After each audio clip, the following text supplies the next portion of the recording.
In ancient Japan, gods and humans lived in separate realms. The divine ruled the heavens, while mortals walked the earth. But what happens when that boundary is crossed? This is the story of gods who fell in love with humans, of divine offspring, who changed history, and of a world where the sacred and the mortal were never truly apart. After the peaceful transfer of the land by Okuninushi, Amaterasu sent her grandson, Ninigi-no-Mikoto, to rule Japan. With him came the three sacred treasures, the sword, the mirror, and the jewel. But Ninigi didn't just govern, he married a mortal woman named Konohana Sakuya Hime, princess of the mountain gods. Their union symbolized the divine becoming human.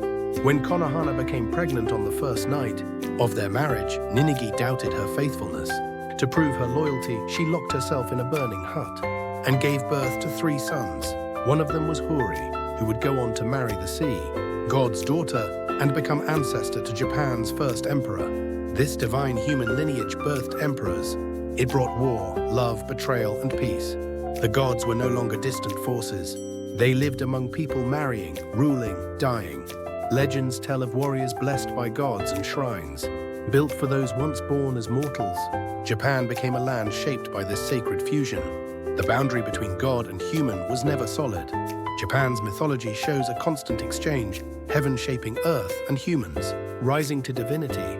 This blending explains why Japan's emperors were seen as divine, and why so many kami are worshipped as ancestors. The line between sacred and ordinary? It was meant to be crossed.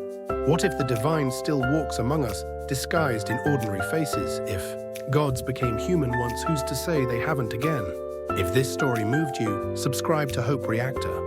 Next episode, The Origins of Evil in Japanese. Myth where curses, monsters, and darkness take shape.